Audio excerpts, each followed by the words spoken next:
Hello friends, welcome back ஸ்பின் ஷேனர் நண்பர்களே. இன்னைக்கு இந்த வீடியோவில் மிக அதிரடியான ஒரு ஜோதிட தாள்களை தான் இப்போ இந்த வீடியோவில் பார்க்க போகிறோம். டிசம்பர் மாதம் 19ஆம் தேதி பயங்கரமான மாற்றமானது ஏற்பட போகுது. 5500 ஆண்டுக்கு பிறகு ஒரு அதிசயமானது அன்னைக்கு நடக்க போகுது. அன்னைக்கு தமிழ் மாதம் பார்த்தீங்கன்னு வச்சுக்கோங்களேன், மார்கழியுடைய 4ஆம் நாள், கிழமை வெள்ளிக்கிழமை. இந்த நாள் அப்படி என்ன அதிசயம் நடக்க போகுது அப்படின்னு பார்த்தீங்கன்னா, அமாவாசையானது வருது. வரக்கூடிய அமாவாசை மகா மார்கழி மாதத்தில் வரக்கூடிய சூத அமாவாசை. இந்த அமாவாசையில் கிரகங்களால் பயங்கரமான மாற்றங்கள் ஏற்பட்டு ஒவ்வொரு ராசிக்காரங்களுக்கும் தலையெழுத்து மாறப்போகுது. அதில் மிதுன ராசிக்காரங்களுக்கு என்ன மாதிரி தலையெழுத்து மாறப்போகுது அப்படிங்கிறத தான் இந்த வீடியோவில் ஷேர் பண்ண போகிறேன். மிதுனம் ராசியில் பிறந்த நேயர்கள் இந்த ஒரு வீடியோவை ஸ்கிப் பண்ணாமல் பாருங்கள். உங்கள் ராசிக்கு அமாவாசையில் என்ன மாதிரியான மாற்றம் ஏற்பட போகுது அப்படிங்கிறத தெரிஞ்சு அந்த மாற்றத்துக்கு ஏற்ப நடந்து பலன் பெறுங்க. ஆக்சுவலி இந்த அமாவாசை சாதாரண அமாவாசை கிடையாது.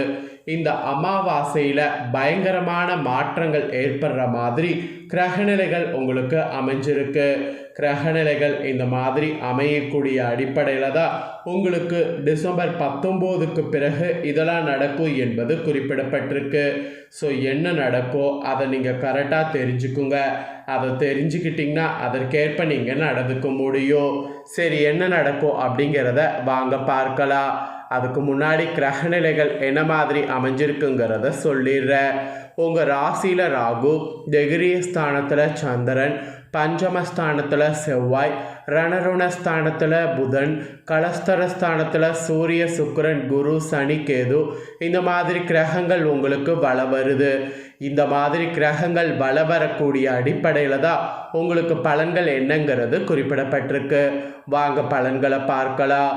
வித்யகாரகன் புதனை ராசிநாதனாக கொண்ட மிதுன ராசி என்பர்களுக்கு இந்த மாத மார்கழி அமாவாசைக்கு பிறகு உங்களுடைய பொருளாதார நிலை மேம்பட போகுது. பிள்ளைகள் வகையில் முன்னேற்றத்தில் அதிக அக்கறை செலுத்துவதற்கு வாய்ப்புகள் கிடைக்கும். பொதுநல காரியங்களில் ஆர்வமானது அதிகரிக்கும். மெயினாக திருமண தடைப்பட்டவர்களுக்கு நல்ல இடத்துல சம்பந்தமானது கைகூடும். குழந்தை இல்லாதவர்களுக்கு மழல செல்வம் கிடைக்கும். அதுக்கான வாய்ப்பு நிறைய இந்த அமாவாசைக்கு பிறகு உங்களுக்கு ஏற்பட போகுது. அதே போல் குடும்பத்தில் குதூகலமானது நிறையும். மகிழ்ச்சி தரக்கூடிய பயணங்கள் மேற்கொள்ள வாய்ப்பு உங்களுக்கு கிடைக்கும். அதன் மூலம் வருமானம் உங்களுக்கு பெருகும். உங்கள் செயல்களை நேர்மையான பாதையில் செவ்வென செய்து முடித்து அனைவருடைய பாராட்டுக்களையும் பெற வாய்ப்பு கிடைக்கும். குலதெய்வ வழிபாடுகளை கூட சிறப்பாக செய்ய முயற்சி பண்ணிங்கன்னா செய்ய முடியும். தர்ம காரியங்களுக்கு செலவு செய்து மகிழ்ச்சி அடைய வாய்ப்பு கிடைக்கும். சரியான நேரத்தில் உணவு உட்கொள்ள முடியாமல் பணிகள் கசக்கி பிழியக்கூடும். அதனால் உணவு உட்கொள்ள வேண்டிய நேரத்தில் அதை கரெக்டாக பண்ணுங்க. பணிகள் கசக்கி பிழியிற நேரத்தில் ரொம்ப உடம்பை வலுத்திக்காதீங்க. இது ஒரு எச்சரிக்கையாக உங்களுக்கு சொல்லப்பட்டிருக்கு. அப்புறம் தொழில் செய்பவர்களுக்கு கொடுக்கல் வாங்கல் விஷயங்கள் சாதகமாக முடிவடைந்தாலும் உங்கள் செயல்களில் கூடுதல் அக்கறை காட்டவோ மற்றபடி சமுதாயத்தில் உங்கள் மதிப்பு மரியாதை அதிகரிக்கவும் வாய்ப்பு இருக்குது. புதிய சந்தைகளை தேடி சென்று வியாபாரத்தை விரிவுபடுத்த முயற்சி பண்ணிங்கன்னா கண்டிப்பாக விரிவாகும். புதிய முதலீடுகளையும் துணிந்து செய்யலாம். அப்படி செய்யும்போது அதுக்கான லாபம் இந்த அமாவாசையிலிருந்து தொழிலில் உங்களுக்கு கிடைக்கும். அதுக்கப்புறம் உத்தியோக ரீதியாக பார்க்கும்போது இந்த அமாவாசையிலிருந்து கடின உழைப்பை தாரக மந்திரமாக கொண்டு உங்கள் ராசிக்காரங்க செயலாற்றணும். அப்போ தான் சுணுக்கத்திற்கும் சோம்பலுக்கும் இடம் கொடுக்காம பணியாற்றுவதன் மூலம் மேல் அதிகாரிகளுடைய ஆதரவை எளிதில் பெற முடியும். இல்லையே கிடுகிடு பிடியாக இருக்கும். எப்போதுமே நிதானமாக பேசி சக ஊழியர்களுடைய அன்பை பெற இந்த டைம் முயற்சி பண்ணும் என்பது குறிப்பிடப்படுது. அதுக்கப்புறம் அரசியலில் இருக்கக்கூடிய உங்களுக்கு சங்கடங்கள் குறைய தொடங்கும். எதிர்கட்சியினர் உங்களை பற்றி குறை சொல்வதை குறைத்து கொள்வாங்க. தொண்டர்கள் கூட உங்கள் பெருமைகளை புரிந்து கொள்வாங்க. கட்சி மேலிடத்தில் ஆதரவும் மனதிற்கினிய பொறுப்புகளையும் பெறுவீங்க. அதுக்குண்டான எல்லா வாய்ப்புமே உங்களுக்கு கிடைக்குது. அதுக்கப்புறம் கலைத்துறையை சேர்ந்தவர்களுக்கு திறமைக்கேற்ற புகழும் கௌரவமும் கட்டாயம் கிடைக்கும். பணவரவில் கூட முன்னேற்றமானது உண்டாகும். நண்பர்கள் மூலம் தக்க சமயத்தில் தேவையான உதவிகள் பெறுவீங்க. அமைதியாக செயலாற்ற வாய்ப்பு கிடைக்கும். சில விரயங்களும் அவ்வப்போது உண்டாகுங்கிறதுனால சேமிப்பு விஷயங்களில் கவனமாக இருப்பது நல்லது. இது கலைத்துறையில் இருக்கிறவங்களுக்கு ஒரு எச்சரிக்கையாக சொல்லப்பட்டிருக்கு. அதுக்கப்புறம் பெண்மணிகளுக்கு கணவரோடு ஒற்றுமை சுமாராகவே இருக்கும். அதே சமயம் குடும்பத்தில் உங்கள் பொறுப்புகளை தட்டி கழிக்காமல் நடந்து கொண்டு அமைதி காக்கிறது முக்கியம். குடும்பத்தில் சுப நிகழ்ச்சிகளை நடத்துவதற்கு வாய்ப்பு இருக்குது. ஆடை ஆபரண சேர்க்கை உண்டாகும். அந்த சேர்க்கையை மட்டும் மிஸ் பண்ணிடாதீங்க. இது பெண்களுக்கு இந்த அமாவாசைக்கு பிறகு குறிப்பிடப்பட்டிருக்கு. அப்புறம் மாணவ மாணவிகள் புத்திசாலித்தனமாக செயல்படணும். அப்போ தான் நல்ல மதிப்பெண்கள் பெறுவதற்கு வாய்ப்பு உண்டாகும். போட்டிகளில் பங்கேற்று பாராட்டு பெறுவது இருக்குது. உடற்பயிற்சிகளை மேற்கொண்டு சுறுசுறுப்போடு காணப்படவும் வாய்ப்பு இருக்குது. அதனால் அந்த வாய்ப்பை பயன்படுத்தி அந்த மாதிரி இருங்க. பெற்றோர்களுடைய அறிவுரைப்படி நடந்து கொண்டிங்கன்னா மேலும் சிறப்படைய முடியும். அதனால் பெற்றோருடைய அறிவுரைப்படி நடந்து கொள்ளுங்க. இதுதான் உங்களுக்கு அமாவாசைக்கு பிறகு நடக்கும் என்பது குறிப்பிடப்பட்டிருக்கு. மிருகசீரிடம் 3-4 பாதங்களில் பிறந்த மிதுன ராசிக்கு இந்த அமாவாசையிலிருந்து குடும்பத்தில் மகிழ்ச்சியானது ஏற்படும். முயற்சிகளில் சாதகமான பலன் கிடைக்கும். பணம் மெயிலாக சேரும். மற்றவர்கள் செய்ய தயங்கக்கூடிய வேலையை செய்து முடித்து பாராட்டு கிடைக்க பெறுவது இருக்கு. எண்ணியபடி செயல்கள் செய்து காரிய வெற்றி காண்பீங்க. நண்பர்கள் மூலம் உதவிகள் கிடைக்கும். இது மிருகசீரிட நட்சத்திரத்தில் பிறந்த மிதுன ராசிக்கு சொல்லப்பட்டிருக்கு. இதே திருவாதிரையில் பிறந்த மிதுன ராசிக்கு இந்த அமாவாசைக்கு பிறகு ஆன்மீக பணிகளில் ஈடுபாடு அதிகரிக்கும். விரும்பிய பொருட்களை வாங்கி மகிழ்வீங்க.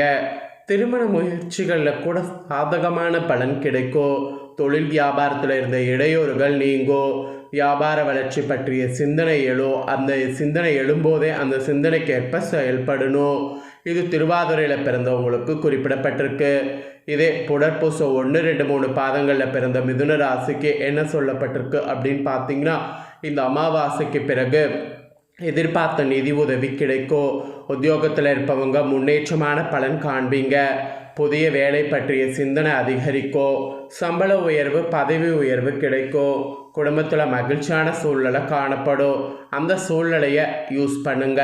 இந்த மாதிரி நட்சத்திரத்துக்கு ஏற்பவும் இந்த அமாவாசை உங்களுக்கு என்ன மாதிரி இருக்கும் அப்படிங்கிறது குறிப்பிடப்பட்டிருக்கு. குறிப்பிடப்பட்டதை தெளிவாக இந்த வீடியோவில் உங்களுக்கு ஷேர் பண்ணிட்டேன். ஷேர் பண்ணதை தெளிவாக இந்த வீடியோவில் தெரிஞ்சிருப்பீங்க. தெரிஞ்சதுக்கேற்ப மிதுன ராசிக்காரங்க நடந்து பயன் பெறுங்க. இப்போ இந்த மார்கழி அமாவாசை சாதாரண இது கிடையாதுங்கிறதுனால இந்த அமாவாசையில் உங்கள் வாழ்வில் வசந்த வீச ஒரு பரிகாரம் செய்யணும். அது என்ன பரிகாரம் அப்படிங்கிறத சொல்கிறேன், வாங்க பார்ப்பீங்க.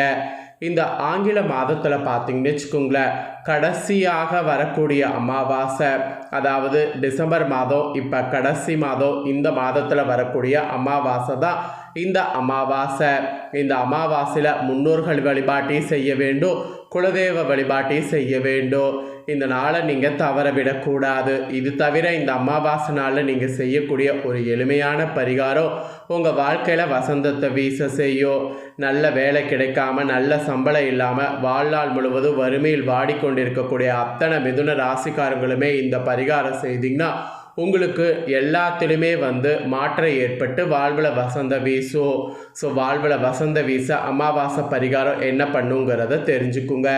அமாவாசை நாள் அன்றைக்கி அரச மரத்தை 27 முறை சுற்றி வரணும். அரச மரத்தடியில் பிள்ளையார் இருந்தாலும் சரி, பிள்ளையார் இல்லை என்றாலும் சரி, அரச மரத்தை 27 முறை அமாவாசை நாளில் காலை நேரத்தில் சுற்றி வரணும். உங்கள் கஷ்டங்கள் விலகும். எப்படின்னு பார்த்தீங்கன்னு வச்சுக்கோங்களேன், காலையில் 11 மணிக்கு முன்பாக இந்த பரிகாரத்தை நீங்கள் செய்திடணும். ஃபஸ்ட்டு 2 கைப்பிடி பச்சரிசி எடுத்துக்கொள்ளுங்கள். 2 மணி நேரம் தண்ணீரில் நன்றாக ஊற வைத்து விடுங்க. பிறகு தண்ணீரை நன்றாக வடிகட்டி விட்டு பச்சரிசி மிக்சி ஜாரில் அரைத்து விடுங்க. இதோடு கொஞ்சம் வெல்லம் போடுங்க, ஏலக்காய் தூள் போடுங்க. இல்லை 2 ஏலக்காயை அரிசியோடு சேர்த்து அரைத்து கொள்ளுங்க. இந்த பொடியை கையில் எடுத்துக்கொண்டு பக்கத்தில் இருக்கக்கூடிய அரச மரத்தை 27 முறை அரச மரத்தில் இருக்கக்கூடிய எறும்புகளுக்கு இந்த பொடியை தூவி விட்டு அமாவாசை நாள் உங்கள் கஷ்டங்கள் தீர பிரார்த்தனை செய்து கொள்ளுங்க.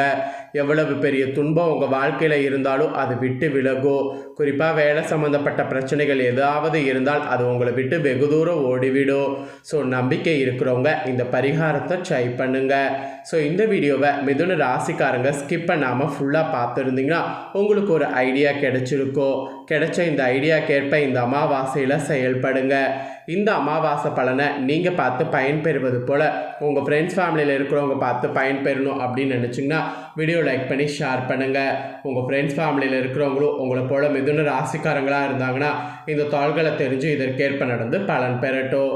இதே போல் புதிய அப்டேட்டான நிறைய வீடியோ நம்ம சேனலில் போடப்படும். அதை எல்லாமே உடனுக்குடனே தெரிந்து கொள்ள மறக்காமல் நம்ம சேனலை சப்ஸ்கிரைப் பண்ணுங்கள், கூட பெல் பண்ண ப்ரெஸ் பண்ணுங்கள்.